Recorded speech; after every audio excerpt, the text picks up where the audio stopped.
Hi everyone, I'm back to read A Peek into the Past, America in 1854. When Kirsten's family came to America, they fit all of their belongings into two big trunks. If your family decided to move to another country, could you do that? How would you know what to bring with you? And what would you leave behind? One of your relatives probably had to make decisions like these, because there is a story like Kirsten's in nearly every American family. Most people who live in the United States today had relatives who were immigrants, people who left their home country and moved to America to start a new life. They may have settled here more than 100 years ago, or they may have come more recently. Immigrants still come to the United States today. Many of the early immigrants came from countries where farmland was poor. People were starving because they could not grow enough food. Like Kirsten and her family, they came to America because they wanted new land and a chance for a better life. Immigrants who had already come to America wrote letters back home to their neighbors and relatives telling them that life in America was good. The land is rich, they wrote. The grass is so thick that in one day we can cut enough to feed a cow for a whole winter. They encouraged others to join them on the frontier in places like Minnesota, where there was plenty of good land for everyone who was willing to work hard. People who decided to go to America could bring only their most important things with them. They filled their big trunks with clothes, blankets, tools, and food for the trip. They also packed things that would remind them of the people that they loved and the places they left behind. A woman like Mama might have to make room for a beautiful cloth that her mother had woven, or a bowl that her father had carved, or for the wooden molds that she always used to decorate butter or cheese.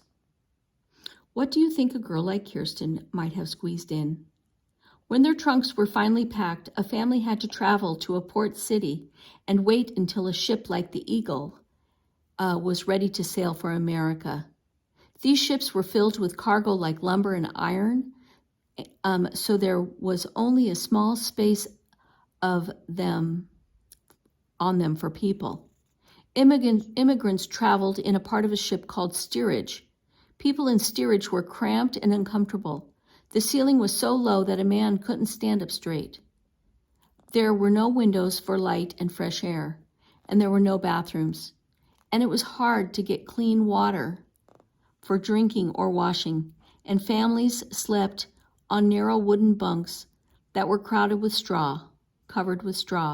Only 2 or more people shared a bunk that was smaller than your bed is. Usually a mother cooked her family's meal on the ship deck. At the beginning of the voyage, a family's food was fresh, but there were no refrigerators in 1854. So the food soon spoiled. Before the passengers reached land, even their salted meat was rotten, and their bread was moldy. Still, they ate this food because it was all they had. When Kirsten came to America, a very fast ship could sail across the ocean in 6 weeks. If the wind was bad, the trip could take much longer. Sometimes immigrants died in storms and shipwrecks on the way to America. And even with good weather, many passengers got seasick. Some of them got terrible diseases such as cholera. Once an immigrant family arrived safely in America, the dangers of the trip were not over. Most immigrants could not speak English, and they did not have anyone to help them buy fresh food or train tickets for their trip to the frontier. Sometimes thieves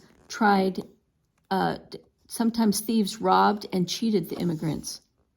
Immigrating to America in 1854 was certainly dangerous. But it was exciting too. If Kirsten's family had stayed in Sweden, she never would have seen the ocean or even a town more than 20 miles from the place she was born. Because they became immigrants, she traveled halfway around the world. She saw machines that she had never dreamed of, like trains and paddle wheel boats. She saw busy cities like New York and Chicago.